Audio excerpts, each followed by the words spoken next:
Hello my dear students. So basically मेरे को बहुत सारे क्वेश्चंस आते हैं कि मैम फॉरेक्स हमारा बहुत वीक है, फॉरेक्स में बहुत डिफ़िकल्टी हो रही है, फॉरेक्स तो मैं छोड़ के ही जाने वाला हूँ, फॉरेक्स ना करूँ तो चलेगा क्या? और क्या ही है 125 में से अगर फॉरेक्स 50 का तो आएगा नहीं, तो मैं फॉरेक्स चैप्टर छोड़ देता हूँ। Let me tell you, do not leave the forex chapter because it is very important. I have seen that the बच्चे जो forex को छोड़ते हैं ना, उनको बाकी चैप्टर्स में भी डिफिकल्टी आती है।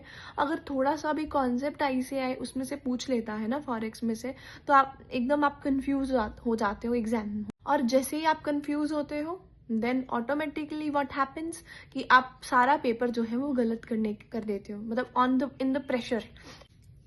तो क्या करें, फॉरेक्स को किस तरीके से डील करें, इसी के लिए मैं आई हूँ यहाँ पर आपको बताने के लिए। सबसे पहले बात ये समझ के चलो, आपको हर रोज़ ज़्यादा नहीं 5 फॉरेक्स के सम्स जो है वो ट्राई करने हैं।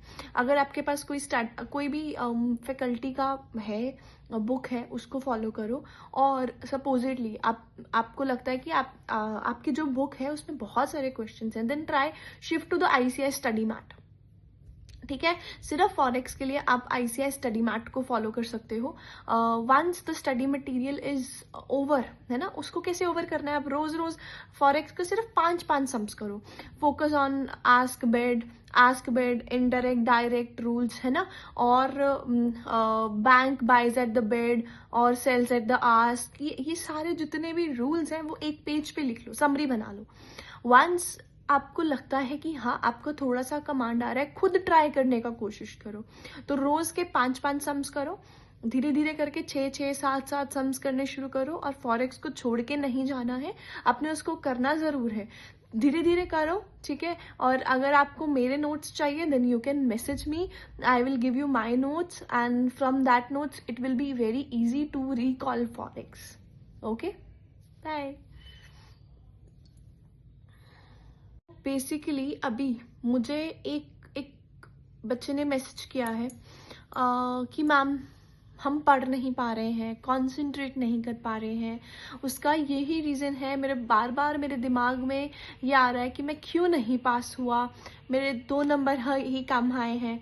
देखो, the reality about the CA exam is 100 बच्चा अगर एग्जाम दे रहा है तो 9% रिजल्ट आ रहा है, मतलब 9 जो है वही पास हो रहे हैं, 91 बच्चा जो है वो फेल हो रहा है। अब वो 91 बच्चा क्यों फेल हो रहा है, ठीक है, कुछ उसमें से मेहनत नहीं करते हैं, मतलब कुछ इग्नोरेंट रहते हैं, कुछ जो पढ़ रहे होते हैं वो भी बेचारे फेल हो जाते हैं, है ना। बहुत से बच्चे होते हैं जो मतलब डिजर्विंग भी होते हैं, स्टिल वो फेल हो जाते हैं। पता है क्यों? क्योंकि आपने पहले ही अपना टारगेट क्या रखा, आपने अपना टारगेट रखा मुझे पास होना है। आप अपना टारगेट रखो कि मुझे एग्जामिशन लानी है, मुझे 80 मार्क्स लाने हैं। जब आप 80 मार्क्स के लिए पढ़ोगे ना, then only you will get the 60 और द 50 मार्क्स। सो ट्राई अपनी टर्मिनोलॉजीज ही चेंज करो और try to be in that 9। Okay, so in that 9, अगर 9 में आना है तो थोड़ा तो बड़ा सोचना पड़ेगा, थोड़ा तो कुछ अलग करना पड़ेगा। वो अलग कैसे कर सकते हो आप? वो अलग इसी तरीके से हो सकता है जब आप कोशिश करोगे मैक्सिमम टू मैक्सिमम प्रैक्टिस करने का, मैक्सिमम टू मैक्सिमम चीज़ें पढ़ने का, विदाउट वेस्टिंग द टाइम। अगर कोई चीज़ इंपॉर्टेंट नहीं है तो उसको नहीं करने का, उसको आगे के लिए उसको प्रोकास्टिनेट करने का। आप क्या करते हो, जो चीज़ इंपॉर्टेंट होती है उसको प्रोकास्टिनेट कर देते हो, दैट इज योर स्टडीज। और जो चीज़ इंपॉर्टेंट नहीं होती है उसके ऊपर क्या करते हो, आप उसको अभी के अभी कंप्लीट कर लेते हो, है ना।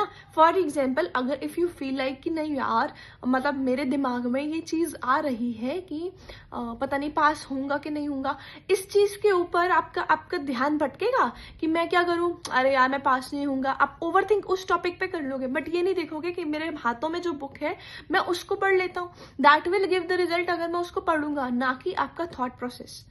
आप बार बार सोचोगे उससे कुछ नहीं होने वाला। एंड द ट्रूथ इज, जब तक आप नहीं किसी को बताओगे ना, तब तक आपको नहीं पता सामने वाले बंदे की कितनी अटेम्प्ट लगी है ना, तो बेफिक्र होके पढ़ो कि मुझे बताना ही नहीं है, जब तक मैं नहीं डिस्क्लोज करूंगा no one will get to know. So try to focus, अभी पास हो, फटाफट से सीए बनो, फटाफट से अगर इंटर में हो तो फाइनल में पहुंचो, ठीक है। The thing only study and study is going to give you the result.